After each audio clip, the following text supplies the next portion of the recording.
आज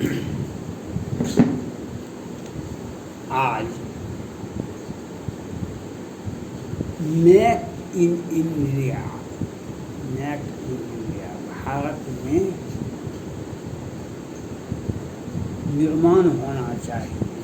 वाह, सभी चीज़ों का होना चाहिए, लेकिन आज दुनिया हथियार का निर्माण करने के लिए और हथियार का निर्यात करने के लिए प्रतिबद्ध है। भारत उसमें पहले तो बहुत पीछे था, वहीं भारत एक भी हथियार का निर्यात नहीं करता था, लेकिन माननीय प्रधानमंत्री नरेंद्र मोदी जी के सौजन्य से, उनकी तत्परता से, उनके ठोस नीति से देश को गर्व होना चाहिए। माननीय प्रधानमंत्री नरेंद्र मोदी जी के नेतृत्व में 65,000 करोड़ का हथियार का निर्यात किया गया और भारत के हथियार को विश्व के सभी देश खरीदना चाहते हैं। ये गुणवत्तापूर्ण होते हैं, इनमें गुणवत्ता होती है। अब उसमें 7 कंपनी निगम बनाया गया है केंद्र सरकार द्वारा, जो कंपनी हथियार का निर्माण करेंगे। जो सेना का जो आवश्यकता है, सेना का जो जरूरत है, उसमें सैनिक अधिकारी भी रहेंगे और उनकी हथियार, उनकी ज़रूरत के मुताबिक हथियार का निर्माण करेंगे, जो व्यवहारिक है। यह अच्छी पहल है, अच्छी पहल है जो होना चाहिए। आज चीन से और पाकिस्तान से हमें चुनौती मिल रही है। चीन से और पाकिस्तान से चुनौती को तैयार रहने के लिए हमें अपनी ज़रूरत के मुताबिक हथियार का निर्माण होना चाहिए, जो ठोस हो। भारत सोवियत रूस के हथियार पर निर्भर करता था, लेकिन सोवियत रूस के बाद रूस बना और 13 में जब यूपीए की सरकार थी, व्लादिमीर पुतिन साहब दिल्ली आए थे, 15 घंटे देश में रहे थे। 15,000 करोड़ का सौदा तय हुआ था, जो परमाणु पनडुब्बी खरीदा गया था, लेकिन वह 100% सेना की जरूरत को पूरा नहीं किया। उसमें गुणवत्ता का अभाव था और रूस के हथियार पर चीन और पाकिस्तान भी नजर गड़ाए हुआ है।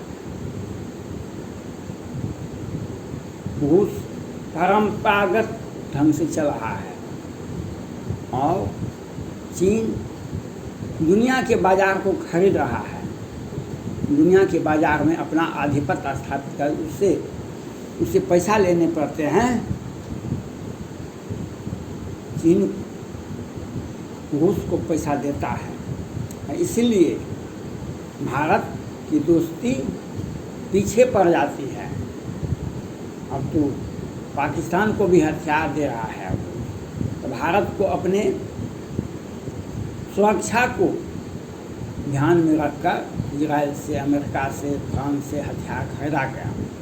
लेकिन हमारा हथियार, हमारा देश का आर्थिक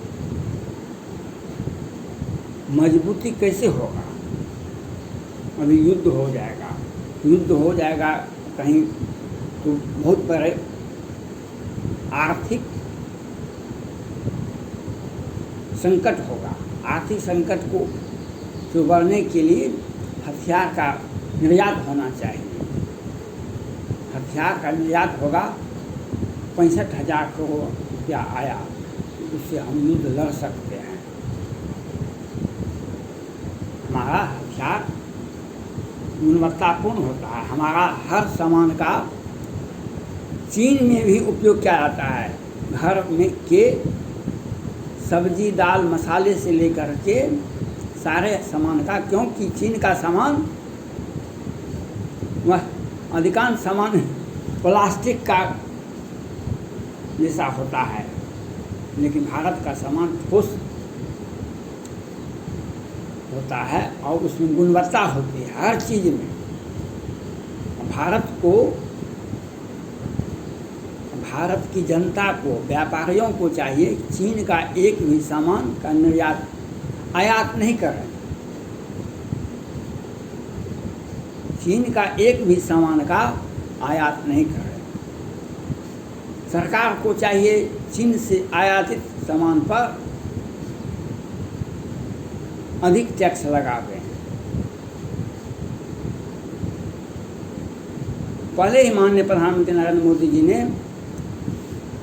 भारत के व्यापारियों से बाजार से आग्रह किया था, आप चीन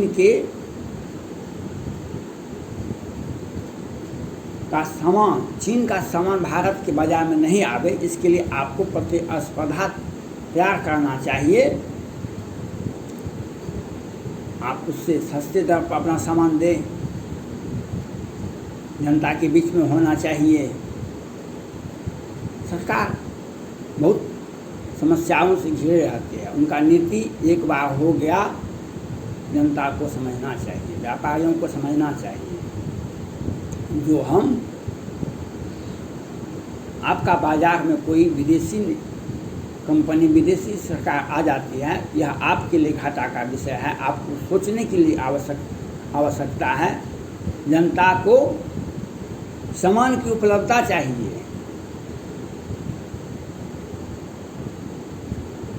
और भारत का सामान भारतीय जनता के लिए, आम जनमानस के लिए होना चाहिए।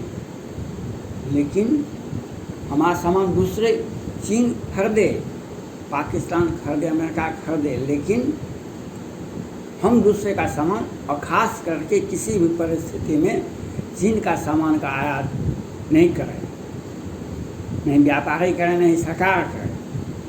आप उस सामान का निर्माण कीजिए। सरकार अपने स्तर से, जैसे निगम बना रहे हैं हथियार के लिए, सामान के लिए व्यापारी अपना सामान का उत्पादन करें। बाजार आपका बाजार है, आप बाजार को आप फुलफिल कीजिए। अब कंपनी मेक इन इंडिया बना रही है इंडिया, भारत सरकार, उसमें 2-3 तरह की खामियां आती है।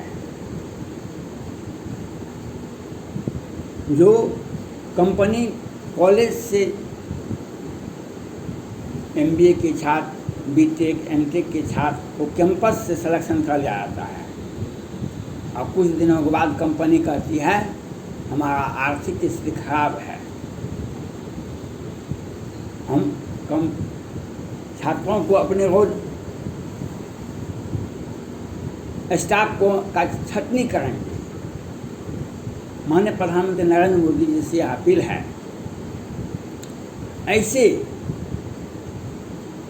किसी भी कंपनी को बनाने के लिए उसका सिक्योरिटी मनी देखा जाना चाहिए और एग्रीमेंट होना चाहिए। किसी भी परिस्थिति में हमारा एक जिस कर्मचारी का आप सिलेक्शन किया, कंपनी उनकी योग्यता के मुताबिक किया, किसी भी परिस्थिति में कर्मचारी का, इंजीनियर का छटनी नहीं कर सकता है। आप जितनी भी परीक्षा लीजिए, आप सिलेक्शन जब कर लिए तो किसी भी परिस्थिति में उसका छटनी नहीं होना चाहिए। ये दुर्भाग्य है। कंपनी, सरकार को घोटाला के से भी बहुत सारे कंपनी बन जाते हैं, बहुत सारे कंपनी तो कागज पर बन जाते हैं, बहुत सारे कंपनी तो सरकार से लोन लेकर के कंपनी खोल देते हैं। ये घोटाला करने के लिए, सरकार का पैसा ठगने के लिए ये व्यवस्था है। कंपनी उसी को बनाया जाना है, टाटा है, अनिल अंबानी का है, और बहुत सारे कंपनी हैं जो विदेश में भी अच्छा से व्यापार करते, भारत में भी, जिनका सिक्योरिटी मनी हो और उससे एक एग्रीमेंट होना चाहिए जो किसी भी परिस्थिति में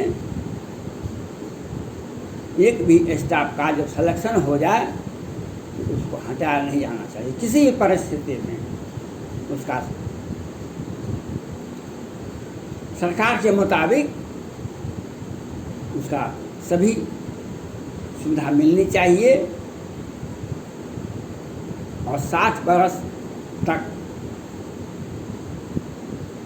उसका सेवा रहना चाहिए।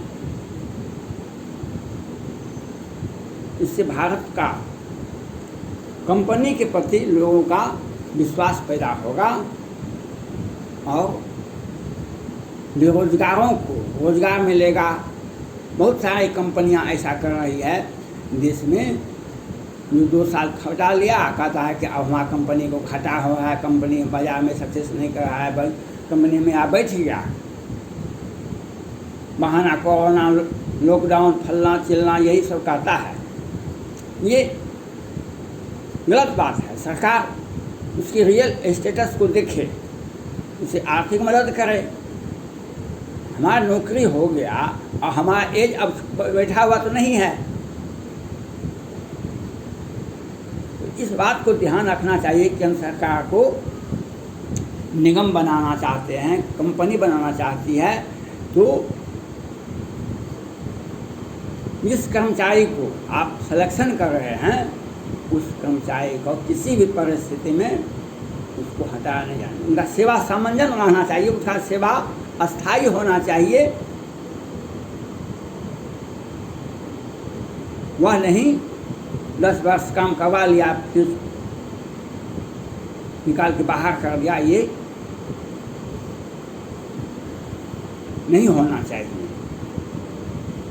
आपको नहीं रखना है नहीं रखे, लेकिन आप हम जब योग्यता रखते हैं, हमारा सिलेक्शन किए, जिस भी परिस्थिति में जिस भी पद पर, उसे आप हटाए कैसे? ये नीति, ये जो सोच है, ये दुर्भाग्यपूर्ण है। ये इस पर माननीय प्रधानमंत्री नरेंद्र मोदी जी को ठोस नीति अपनानी चाहिए और कंपनी को बनावे और विदेश में हथियार का निर्यात करें। जिस तरह से भारत का आज वही देश भारत के साथ है जिससे आप हथियार खरीदते हैं, फ्रांस से, इजराइल से, अमेरिका से, रूस से। हमारा हथियार भी बहुत सारे देश में मांग है। मांग का मुताबिक आप अपने हथियार में गुणवत्ता होनी चाहिए, वह बाजार में खरा उतरे। वह चीन के हथियार जैसा नहीं हो। चीन का हथियार कोई नहीं खरीदता है। वह देखने में तो लगता है, लेकिन युद्ध के मैदान में युद्धाभ्यास होता है ना, उसमें देखा गया सोशल मीडिया के साथ कैसे वो रास्ते में ही जब युद्धाभ्यास नहीं हो सकता तो युद्ध क्षेत्र में आप कैसे जाइएगा।